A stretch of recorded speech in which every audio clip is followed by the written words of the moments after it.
ცხადია, არასწორია ანალიზი იმის თაობაზე, რომ პუტინს და რუსეთს სურს და მომავალშიც მოესურვება მშვიდობა უკრაინაში. როიტერსი აქვეყნებს შეერთებული შტატების დაზვერვის შეფასებებს და ინფორმაციას იმის თაობაზე, რომ პუტინი მთელი უკრაინის ხელში ჩაგდებას და ევროპის ამ ნაწილებზე, უკრაინაზე, აგრეთვე ბალტიის სახელმწიფოებზე და კავკასიის რეგიონის სახელმწიფოებზე გავლენის აღდგენას აპირებს. ანუ პუტინი აპირებს, რომ აისრულოს ის ნატრა ოცნება, რომელიც მან გაახმიანა ჯერ კიდევ 2007 წელს მიუნხენის უსაფრთხოების კონფერენციაზე, როცა ღიად მიახალა მერკელს და არა მხოლოდ მერკელს, რომ მე ძალიან დიდ გეოპოლიტიკურ, გეოსტრატეგიულ კატასტროფას ვუწოდებ საბჭოთა კავშირის დანგრევას 90-იანი წლების დასაწყისშიო და ამით პრინციპში მან მიანიშნა და უკვე შემდგომ თქვა კიდეც, რომ რუსეთი ეცდება სხვა სახელწოდების რასაკვირველია, მაგრამ ერთგვარი ტიპის ერთიანი სახელმწიფოს აღდგენას, გაკონტროლებას უკლებრივ ყველა იმ 14 დანარჩენი რესპუბლიკისა, რომელიც ოდესღაც შედიოდა საბჭოთა კავშირის შემადგენლობაში. ამერიკის დაზვერვის მიერ მოპოვებული მონაცემები და ანგარიში ეწინააღმდეგება პუტინის საჯარო მტკიცებას იმის თაობაზე, რომ აი მას მშვიდობა უნდა, რომ მშვიდობის გარეშე მას არ შეუძლია. ამ ინფორმაციას ერთგვარად ავსებს უკრაინის სამხედრო დაზვერვის მეთაურის გენერალ კირილ ბუდანოვის სულ ახლახან, აი რამდენიმე საათის წინ გამოქვეყნებული ცნობა ანგარიში, მოდი თუ გეოთ ასე ვიტყვი, რომ რუსეთი ბალტიის ქვეყნების ოკუპაციასაც კი გეგმავს, მიუხედავად იმისა, რომ ჩვენ ვამტკიცებთ და სამართლიანადაც ვამტკიცებთ, რომ რუსეთი გამოფიტულია, რომ რუსეთს არ შესწევს ძალა, რომ იომოს სხვაგან გარდა უკრაინისგან, რომ რუსეთი აგე კუპიანსკიც ვერ აუღია და როგორ გამოახერხებს განსაკუთრებით სახმელეთო ოპერაციის დაწყებას, თუნდაც სუვალკის, დერეფნისა და კალინინგრადის მიმართულებით და მით უფრო ფართოდ ვთქვათ, ბალტიის სახელმწიფოების ან პოლონეთის მიმართულებით, მიუხედავად ამისა, ეს ინფორმაცია დასავლეთში, უკრაინასა და დასავლეთში აქვთ. ბუდანოვის სხვა მნიშვნელოვანი განცხადებებია, რუსეთი შესაძლოა ევროპას უკვე 2027 წელს დაესხას თავს. რუსეთი თავდაპირველად ნატოს ქვეყნების წინააღმდეგ პირდაპირი აგრესიის დაწყებას 2030 წლისათვის გეგმავდა, თუმცა ახლა გადახედა თავის გეგმებს, ბუდანოვი ამბობს ამას კვლავ ვიმეორებ და ვადები 2027 წლამდე შეამცირა. ბუდანოვის თქმით, პოლონეთი რუსეთის მიერ განიხილება ექსკლუზიური საჰაერო სარაკეტო დარტყმებისათვის. რატომ? მათ შორის იმიტომ, რომ პოლონეთი არის ძირითადი ჰაბი სახელმწიფო, რომელიც ამარაგებს, საიდანაც მარაგდება უკრაინა, მხოლოდ სამხედრო კამპანიისათვის მისი ტერიტორიის დაპყრობის, ანუ შეჭრა ოკუპაციის გარეშე პოლონეთში სახმელეთო ოპერაციას არ დაიწყებსო, რუსეთი ამბობს ბუდანოვი, მაგრამ არ არის გამორიცხული, რომ დაიწყოს სახმელეთო, ხაზს უსვამს სახმელეთო ოპერაციას სწორედ ბალტიის სახელმწიფოების წინააღმდეგ. ეს ცუდი ამბავია, რასაკვირველია, ახლა ევროპაში ჩამოდგებიან და იტყვიან, რომ ჩვენ ამას არ დავუშვებთ. ჩვენ აღშფოთებულნი ვართ, ჩვენ მოვახდენთ კონსოლიდირებას, ჩვენ გადავიარაღდებით, ევროპა ადეკვატურად უპასუხებს რუსეთს. ნაკლე ხმამაღალი განცხადებები, ყველა თუ არა, ბევრი ქვეყნის დედაქალაქიდან იქნება გაახვიანებული და გაჟღერებული ჩვენთვის და უკრაინისათვის პირველ ყოვლისა და ბალტიის სახელმწიფოებისათვის, მაგრამ იმ პირობებში თუ, მოდი აი ამ დაშვებით გავაკეთებ, თუ არ მუშაობს, ან ძნელად მუშაობს ნატოს სადამფუძნებლო მეხუთე მუხლი და რუსეთი ასეთი ძლიერი არის ძლიერი სახელმწიფო, რასაკვირველია და ასეთი თავხედი სახელმწიფოა, რატომაც არა, ბალტიის სახელმწიფოების მიმართულებით რუსეთმა შეიძლება მართლაც დაიწყოს სახმელეთო ოპერაცია იმის მოლოდინით და იმ გაანგარიშებით, რომ ნატო არ ამოქმედებს საკუთარ მეხუთე მუხლს. რა არის ამოქმედებელიაო? იტყვის ბევრი ჩვენგანი, კი არა, ბევრი თქვენგანი, მე არ ვიტყვი ამას. რომ ვირთულ სახელმწიფოს ახლა უპასუხო სიმეტრიულად თუ ასიმეტრიულად, ეს კიდევ უფრო სერიოზულ ომში ჩაითრევს მსოფლიოსო და მოდი პაპუაშვილები ასე მაგალითად იტყვიან, რომ დაიპყროს განაარა ბალტიის დამოუკიდებელი სახელმწიფოები, სახმელეთო ოპერაცია აწარმოოს, ბალტიელები გასწევენ წინააღმდეგობას ცოტა ხნით, ბალტიელები შეეწინააღმდეგებიან რაღაც პირობითად რაღაც 3 თვით, 4 თვით და ასე შემდეგ, მაგრამ მე კი დანებდებიან, იმიტომ რომ რუსები შევლენ და ასე იზამენ. რუსებს ექნება სხვა პრობლემა. მე საერთოდაც არ მგონია რომ სახმელეთო ოპერაცია სადმე გაბედოს, მათ შორის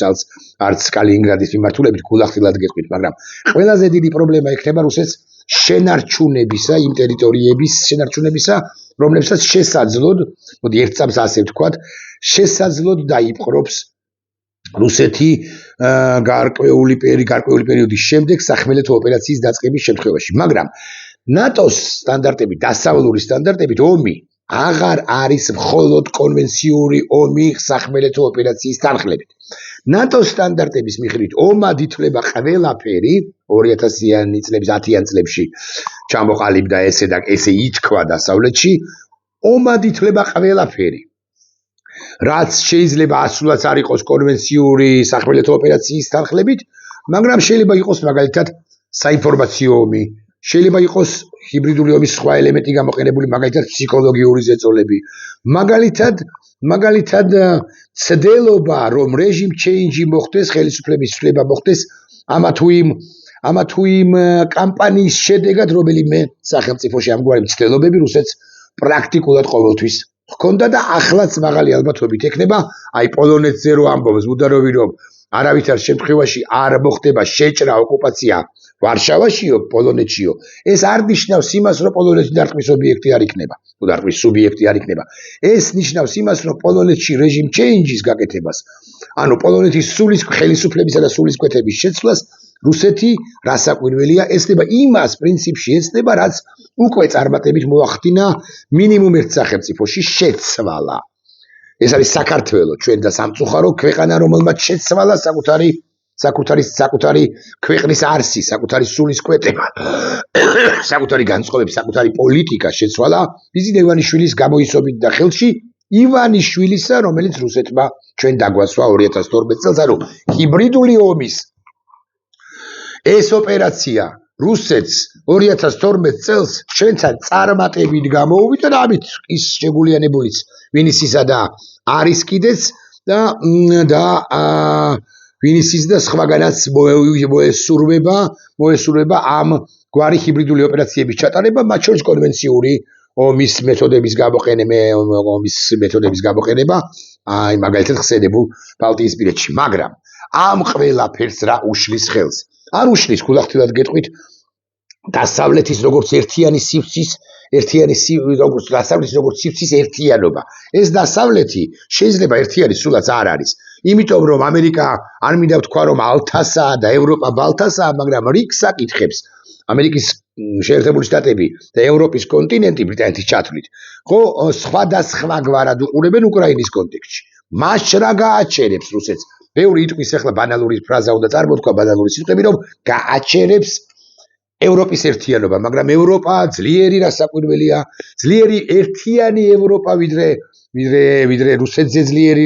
ევროპა რასაკვირველია, მაინც იქ არიან ჯერ ერთი ტროას ცხენები არიან ფიცო, ორბანი, ვუჩიჩი, მესმის რომ ვუჩიჩი არ არის ევროკავშირის წევრი სახელმწიფოს ლიდერი, მაგრამ ევროპის კონტინენტზეა სერბეთი, სხვებსაც შეეპარებათ ხოლმე ბზარი ხმაში, მაგალითად ჩეხეთს რაოდენ სამწუხაროც არ უნდა იყოს, ჩეხეთი ჯერ არ არის პოლონეთი, ან სამწუხაროდ არ არის პოლონეთი. დანარჩენები მეტნაკლებად სუსტები არიან აღმოსავლეთ ფლანგზე ვლაპარაკობ. ბალტიის სახელმწიფოები მიუხედავად ჩემი უზარმაზარი პატივისცემისა და მათ მიერ გასიგრძეგანებისა, რა სერიოზული პრობლემების წინაშე დგას სამყარო და განსაკუთრებით აღმოსავლეთ ფლანგი ევროპისა, ბალტიის სახელმწიფოები ასე დამოუკიდებლად არიან სუსტები, თუთლად გულახდილები ვიქნებით პოლონეთის მხარდაჭერის გარეშე, ბალტიის სახელმწიფოების უსაფრთხოება მთლიანად ნატოს მხარდაჭერის გარეშე, რასაკვირველია ძალიან სუსტია თუ მყიფეა. ამავდროულად არის 2-3, შეიძლება მეტიც. ამავე ევროკავშირის, ნატოს ევროკავშირის ევროსივრცეში. რამდენიმე ისეთი სახელმწიფო, რომელიც უსუსტესი არის მეთქი ერთის მხრივ, მაგრამ ადეკვატური არ შეიძლება რომ იყოს ამ გამოწვევების ფონზე პორტუგალიას, რომელსაც არაფერი არ აღელვებს ატლანტის ოკეანიდან შემოტევების, ტალღების შემოტევების გარდა, ან ესპანეთიდან ჭყალებში შემოტევების გარდა ბუნებრივია რომ ის არ აქვს გას ისე არ აქვს გასიგრძეგანებული ევროპის უსაფრთხოების კონცეფცია და ევროპის უსაფრთხოების პრობლემა როგორც ასეთი როგორც მაგალითად ხსენებულ თქვათ ესტონეთს ან თუნდაც ჩეხეთს ან პოლონეთს და ასე შემდეგ ბულგარეთსა და რუმინეთს ბულგარეთს განსაკუთრებით საბოლოო ჯამში არც არაფერი ემუქრება მეთქი ასე ვიტყვი ყოველ შემთხვევაში ის გაჩუმებული სუსტი და გაჩუმებული თუმცა ნატოს წევრი ქვეყანა და ასე შემდეგ ცენტრალურ ევროპაში ავსტრია ნეიტრალური სახელმწიფოა შვეიცარია ნეიტრალური სახელმწიფოა და ასე შემდეგ ბრიტანელების ფრანგების გერმანელების ძალისხმევა და კონტრიბუცია რომ შეაჩერონ დასაკვირველია რუსეთი შეაჩერონ დასაკვირველი უზარმაზარი იქნება იტალიელებისაც ჰოლანდიელებისაც ნიდერლანდისაც დასაკვირველია და ასე შემდეგ და ასე შემდეგ მაგრამ რა შეაჩერებს რუსეთს ეს არის კითხვა გარდა ევროპის ერთიანობისა და გარდა შეერთებულ შტატებში უშუალოდ შეერთებულ შტატებში ტრამპის ადმინისტრაციის პერიოდში მეტრო ამ პერიოდში ელიერ გარკვეული ალბათობით თავდასხმას შეგნებულად არის შერჩეული 2027 წელი თუ ეს ინფორმაცია და ანალიზის სწორია სწორედ ტრამპის პრეზიდენტობას ამთხვევს რუსეთი მოსკოვი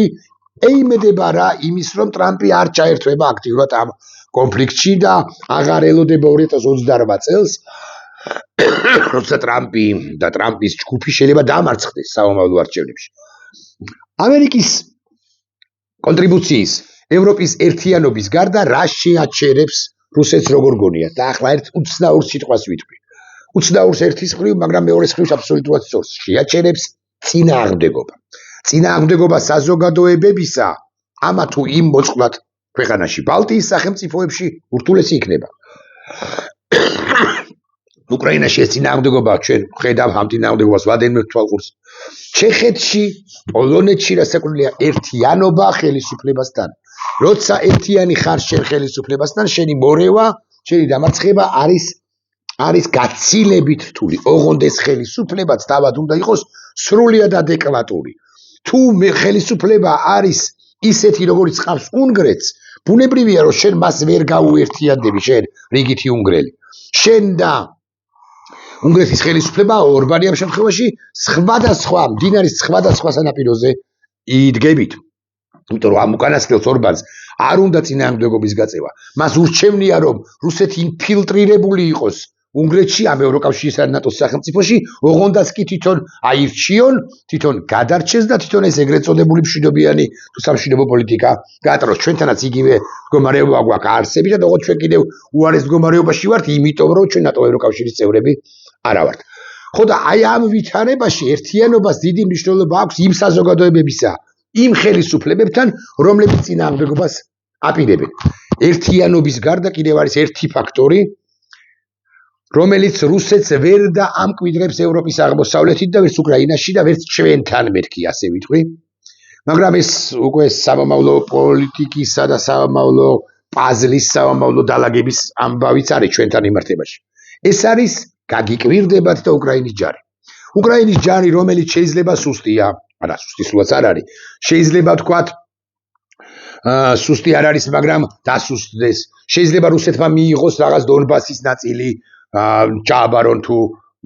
ჯარისკაცებმა კი ამერიკის პოლიტიკის გამოისობით შეიძლება დათმოს უკრაინამ ზელენსკის მთავრობამ და ასე შემდეგ მაგრამ უკრაინის ჯარი მოწადინებული იქნება დაიცვას 800,000 მილიონ კაცზე ვლაპარაკობთ დაიცვას არა მხოლოდ უკრაინა მისი დარჩენილი ნაწილი არამედ ევროპის კონტინენტიც ის ახლაც ამას აკეთებს ეხლა წარმოიდგინეთ უკრაინელები გაერთიანებულები ფრანგებთან იტალიელებთან გერმანელებთან ბრიტანელებთან და ცალკეულ სახელმწიფოებთან და ცალკეული სახელმწიფოების საზოგადოებებთან რომლებიც იცავენ და ერთიანნი არიან საკუთარივე ხელისუფლებებთან წარმოიდგინეთ ეს არის გადაულახავი რაც არ უნდა სერიოზული ოპერაციები განახორციელოს რუსეთმა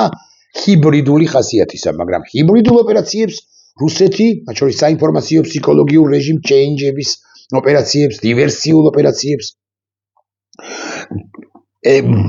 ცალკეული ქვეყნების პარლამენტარების მოსყიდვის ოპერაციებს რომ განახორციელებს ეს ცხადზე ცხადია ამერიკის ამ პროცესში მე არა ძალიან მოზომილად ლაპარაკობ ამ პროცესში ჩართვის გარეშე ჩვენ ძალიან ყველას ძალიან გაუჭირდება ჩვენს გვიჭირს რეალურად საქართველოს. მაგრამ ჩვენ უნდა დაველოდოთ, რომ ამერიკა სრულიად გაისიგრძეგანებს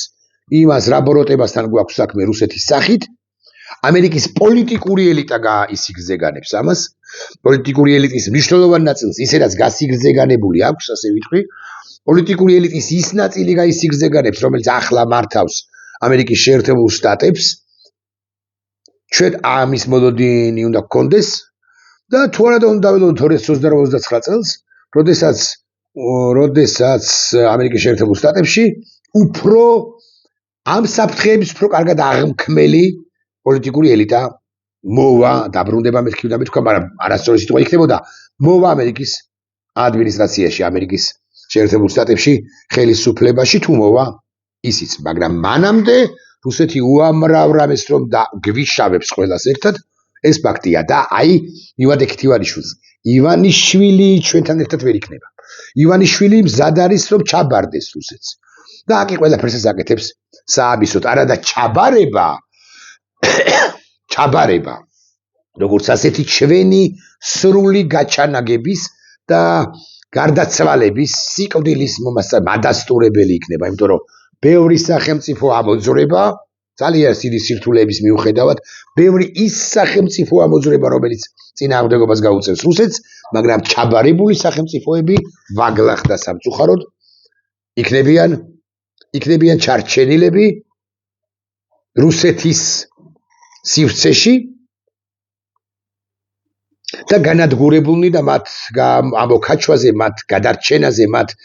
მათ კეთილდღეობაზე აღარავინ აღარ იზრუნებს ამგვარი სცენარით მოვლენების განვითარების შემთხვევაში. ნახვამდის.